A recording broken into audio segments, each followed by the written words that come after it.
A bank loan officer called me at work asking to verify that Gerald Patterson owned 4 rental properties in Austin worth over $1 million. Gerald Patterson was my father-in-law, and those properties were mine, purchased with my money, titled in my name alone. What Gerald didn't know when he committed loan fraud was that banks verify ownership claims, and I had 6 years of property records proving he was lying. Before we continue, make sure you subscribe, like, and share this story, because what happens next will leave you absolutely stunned. Ms. Flores? This is Catherine Webb from United Capital Bank. I'm calling to verify some asset information for a loan application. I was at my desk at the architecture firm where I worked, reviewing blueprints for a commercial project. I'm sorry, who? United Capital Bank.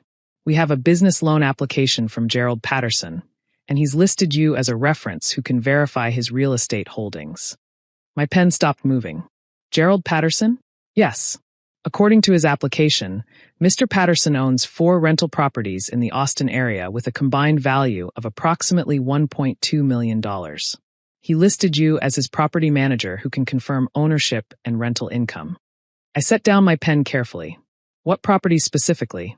She rattled off 4 addresses. 2847 Riverside Drive, 1523 Manor Road, 4209 Guadalupe Street, 891 East 6th Street. My properties. Every single one of them. Ms. Flores? Can you verify this information? Those properties aren't owned by Gerald Patterson, I said, my voice steady despite my racing heart. They're owned by me, Adriana Flores. I purchased them over the past 6 years. I am the sole owner on every deed. Silence on the other end. I'm sorry, could you repeat that? Gerald Patterson doesn't own those properties. I do. He's my father-in-law. If he listed them as his assets, he's committing fraud. I see. Ms. Flores, would you be willing to provide documentation? Absolutely. Give me your email. I'll send copies of all 4 property deeds within the hour. After I hung up, I sat there for a moment, letting it sink in. My father-in-law had tried to use my properties I'd bought with my own money, managed with my own time, built with my own effort, to secure a $200,000 loan. I pulled up my property files on my computer. I kept meticulous records. Purchase agreements, title documents, mortgage records, though 3 of the 4 were now paid off. Tax assessments, everything. I'd started my real estate investment journey 6 years ago when I was 28. My first property was a small duplex on Riverside Drive. I'd saved for 3 years for the down payment while working as a junior architect, living in a studio apartment, driving a 10-year-old Honda. I'd lived in one unit and rented out the other. Used that rental income to save for the next property. Bought the Manor Road house 2 years later. Then Guadalupe Street. Then East 6th. For properties. Combined current value. Probably $1.3 million, actually. The Austin market had exploded. Combined equity. Approximately $780,000 after mortgages. All of it mine. Not a single dollar from my husband, Cameron. Not a single signature from his father, Gerald. I'd worked for this. Sacrificed for this. Built this portfolio property by property. And Gerald had tried to steal it with a pen and a fraudulent loan application. I scanned every deed, every title document, every tax record. Sent them all to Catherine Webb at United Capital Bank.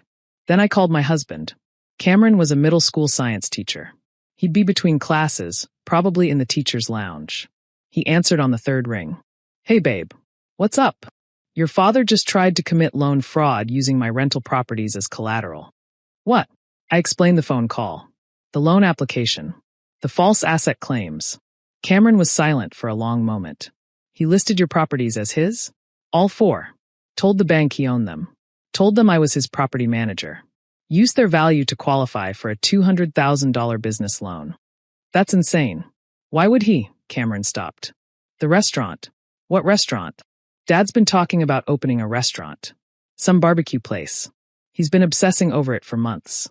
Mom keeps telling him they can't afford it, but he won't listen. So he decided to pretend he owned my properties to get loan approval. I guess so.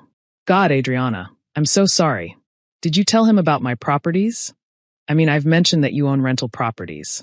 I'm proud of you. But I never gave him addresses or values or anything like that. He knew the exact addresses. He knew the approximate values. Cameron was quiet. He was at our house last month. When you were at that conference in Houston. He helped me fix the fence, and we were in your office looking for tools. Your property binder was on the desk. My property binder. The one with all my addresses, purchase prices, current valuations, rental income statements. Everything someone would need to fabricate ownership. He photographed it, I said, realization hitting. I didn't see him do it, but yeah, that's probably what happened. Cameron, your father committed fraud. He tried to use my assets to secure a loan he wouldn't qualify for otherwise. I know, and it's inexcusable. What do you want to do? I already sent the bank proof that I own the properties. They'll deny his loan. But I don't know if I should report this to the police or... Report it, Cameron said firmly. Adriana, I love my dad, but what he did is illegal. If you don't report it, what's to stop him from trying again? With someone else's assets. Your mom is going to be upset. My mom enables his terrible decisions. This needs to stop. I called Catherine Webb back. Ms. Webb, I sent you the property documentation. Did you receive it? Yes, and I've reviewed it. Ms. Flores, these documents clearly show you as the sole owner of all 4 properties. Mr. Patterson's loan application contains false information. What happens now? We deny the loan immediately, and we're required to file a suspicious activity report with federal banking regulators. Loan fraud is a serious crime. I want to file a police report as well. That's your right. Would you like me to send you copies of his loan application? It might help your case. Yes, please. The application arrived in my email 20 minutes later. I read through it, my anger building with every line. Gerald hadn't just listed my properties. He'd fabricated rental income statements, created fake tax returns showing property income, listed himself as owner-operator of a real estate investment business. All of it false. All of it using my actual properties, my actual addresses, my actual rental income figures that he'd copied from my binder. He'd even listed me as his property manager with my real phone number, assuming the bank would call, and I'd just... What? Go along with it? Confirm his lies? Did he think I wouldn't notice? Or did he think I'd cover for him because we were family? I called the Austin Police Department and asked about filing a fraud report.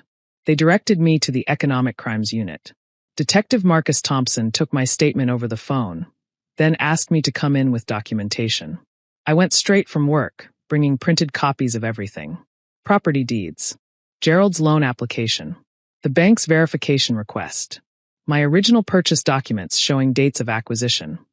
All before I'd even met Cameron, let alone married into the Patterson family. Detective Thompson reviewed everything carefully. This is pretty clear-cut fraud. He falsely claimed ownership of assets valued at over $1 million to secure a loan. That's a second-degree felony in Texas. What happens next? I'll file a report and forward it to the DA's office. They'll decide whether to prosecute. Given the dollar amounts involved, they probably will. You'll need to give a formal statement. And if I don't want to press charges? I asked, even though I already knew my answer. Honestly, that's between you and your family. But understand, he did this to you today. He might do it to someone else tomorrow. People who commit financial fraud usually don't stop after one attempt. Then I want to press charges. I drove home, dreading the conversation I knew was coming. Cameron was already there, pacing in the kitchen. I called my dad, asked him about the loan application. What did he say? He denied it at first. Said I was confused. Then when I told him the bank had called you, he changed his story. Said it was a misunderstanding. That he thought the properties were family assets since you're married to his son. They're not family assets. They're my assets. I bought them before I even met you. I know. I told him that. He said I was being technically correct, but missing the bigger picture. That family should help family. That you wouldn't even have those properties if you weren't stable because of our marriage. I laughed, a harsh, bitter sound. I bought my first property 3 years before I met you. I was stable because I worked my ass off and lived below my means and saved every penny. Your family had nothing to do with it. I know. I told him that too. He hung up on me. My phone rang. Gerald. I answered on speaker so Cameron could hear. Adriana, we need to talk about this misunderstanding. It's not a misunderstanding. You committed fraud. That's a strong word. I simply listed some properties on a loan application. Properties you don't own. Properties you've never owned. Properties I purchased with my own money. That's fraud, Gerald. You're being dramatic. The bank called you to verify. You could have just confirmed. Confirmed your lies? Committed perjury for you? No. We're family. Family helps each other. Family doesn't steal each other's assets. Family doesn't commit fraud using each other's property. Family asks permission. I would have asked, but I knew you'd say no. So you decided to lie instead? That's not how this works. Adriana, please. I need this loan. The restaurant is a great opportunity. Then qualify for it with your own assets. Not mine. I don't have assets. I have a mortgaged house and car payments. You have 4 properties just sitting there, generating rental income, appreciating in value, building my retirement. They're not just sitting there. They're working investments that I spent 6 years building. And I'm asking you to leverage them to help me. No, you're not asking. You already tried to use them without permission. That's called theft. This is ridiculous. Cameron, talk to your wife. Cameron's voice was cold. Dad, you committed a crime. Against my wife. You don't get to ask me to smooth this over. I'm your father. And she's my wife. The person you just tried to defraud. I'm not choosing sides. You already chose by lying and stealing. Gerald's voice rose. This is because of her, isn't it? She's turned you against your own family. No, Dad. You did that when you tried to use her properties for your loan. This ends now. I hung up. 30 minutes later, my mother-in-law, Patricia, called. Adriana, Gerald told me what happened. Please, you have to understand, he's desperate. The restaurant is his dream. Patricia, he committed fraud. It was a mistake. He didn't understand that you'd be so upset. He understood perfectly. That's why he did it behind my back instead of asking me. Can't you just let it go? Pretend it didn't happen? The loan was denied anyway, so no harm done. No harm? He tried to steal my assets. He lied to a bank. He committed a felony. There's enormous harm. But he's family. So am I. I'm your daughter-in-law. I'm Cameron's wife. But Gerald didn't care about that when he decided to use my properties without permission. You're going to destroy this family over money. No. Gerald tried to destroy this family by committing fraud. I'm just refusing to be a victim. She hung up on me. The DA's office filed charges 3 weeks later. Loan application fraud. A second-degree felony carrying 2 to 20 years in prison and up to $10,000 in fines. Gerald hired a lawyer who immediately tried to negotiate. It was a misunderstanding. First-time offense. He's willing to apologize. My lawyer, because yes, I'd hired my own attorney, responded. He committed fraud using my client's assets without permission. She's willing to accept a plea deal that includes full restitution, a formal apology, and a criminal record. We settled on a plea. Gerald pled guilty to a reduced charge of criminal fraud. Got 2 years deferred adjudication, which meant no jail time if he stayed clean. $5,000 fine. 200 hours of community service. And a formal written apology admitting what he'd done. The apology letter arrived 6 weeks after his sentencing. 3 sentences. No actual contrition. Just technically fulfilling the court order. Cameron and I haven't spoken to his parents in 8 months. They tell extended family we ruined Gerald's life over a simple mistake. We tell people he committed fraud and faced consequences. My rental properties are doing great. I refinanced 2 of them at lower rates. Raised rents on all 4 to match market rates. My annual rental income is now $86,000 before expenses. I'm looking at a 5th property. A small apartment building with 6 units. The numbers work. Cameron supports every decision. He's never asked to be on my deeds. Never suggested my properties are ours. He respects that I built this before him, and it remains mine. That's what real family looks like. My name is Adriana Flores. I own 4 rental properties in Austin worth approximately $1.3 million. I built this portfolio over 6 years through sacrifice, strategy, and smart investing. When my father-in-law tried to use my properties to secure a loan he didn't qualify for, I didn't stay quiet. I told the bank the truth. I filed a police report. I pressed charges. Because fraud is fraud, even when it's family. Especially when it's family. Gerald learned that the expensive way. A criminal record, a $5,000 fine, and a son who won't speak to him. Some people think family means unlimited access to each other's assets. I think family means respecting boundaries and ownership. Gerald violated both. And now he knows, my properties have my name on the deeds. Not his. Not family. Mine. And that's exactly how they'll stay.